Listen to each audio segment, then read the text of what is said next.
powers of attorney, this is something that often I work with people who have a will, but they haven't thought about enduring powers of attorney. Are many people here familiar with what that means?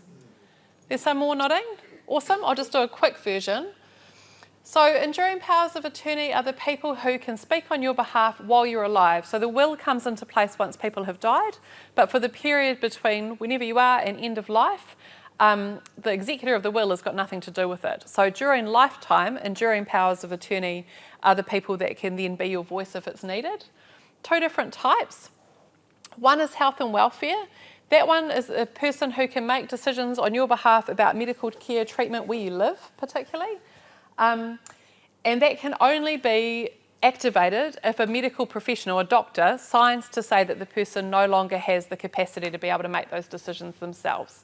So there's a really high protection on people's sovereignty. People worry sometimes that they'll sign this off and then their daughter will start making decisions and they'll say, well, I've still got my marbles and what's she doing? We don't want that to happen, and the legal system doesn't let it happen. So a medical professional has to do capacity tests to check people's cognition. What I find sometimes as people age and cognitive issues become more of a challenge is sometimes those big picture decisions are hard to make, but actually you can still make all the decisions about what do you want to eat for breakfast and what do you feel like doing today. So it's also capacity isn't a total thing. It's not necessarily you've got it or you don't. Medical professionals will weigh that up, and there might sometimes be where the doctor says this person doesn't have capacity about these things, but actually has full capacity about the other things. So that's health and welfare. The other one, property, people sometimes think that that's all about money and about if you own property. And so people sometimes think, well, I don't have those things, so I don't need one of them. I call the property person the golden ticket to your life admin, and they can be really helpful, and that can be activated whenever you like. So sometimes people might have the ability to still be paying their own bills and things, and they want to keep track of it. But if they've activated their power of attorney, they can have a helper that's helping them with that. I've had some disaster stories where people have come in and said to me, I just tried to cancel my sister-in-law's subscription to the Northern Advocate. She's not at home, she doesn't need the paper, she's paying for it. I tried to, and they said to me, are you her enduring power of attorney? And unless they are, then that can't happen. So it's all of those things like subscriptions, insurance, anything that somebody might need to sign to say, yes, you can access that information. The property enduring power of attorney can give that access and can be used at the same time as the person themselves is still doing some of those things. Often people towards the end of life just get really tired. So it's hard to manage other stuff. They might still have the mental capacity, but they actually just need their family or their friends to help them out with things and take that stress away so they can have a lovely conversation with their granddaughter rather than trying to think about, is the insurance paid? If people don't have this in place and somebody needs to be placed into aged residential care because it's no longer safe for them to live at home, you have to go to court.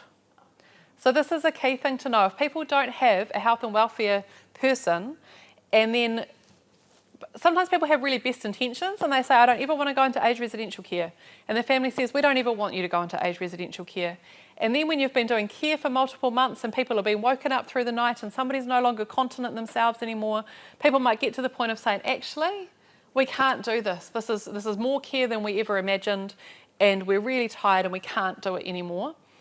And mum wouldn't want us to be doing this. I often hear, like, people know what their loved ones' wishes are, and then they want to take action to go into care. And then to go into care, you need to be able to consent. So if somebody has lost mental capacity and can no longer give consent themselves, and they don't have a health and welfare EPOA who can give consent for them, it goes through the legal system. And so sometimes we've had people living up in hospital for weeks because it's having to go through the PPPR Act, Protection of Personal Property Rights Act, and then they get somebody else is appointed for them, not the loved one that they might have chosen for themselves. DNR, for people that don't know, is do not resuscitate. So the EPOA can't make decisions on, there's some things that they still can't make decisions about, that's one of them. But the part that I particularly see being challenging is where somebody lives, absolutely they're making the decision about. And if you don't have that person and where somebody's living is unsafe, that's when it has to go through court. And that's really hard. So I often say that might be the very worst case scenario, but worst case scenarios happen to real people and real families.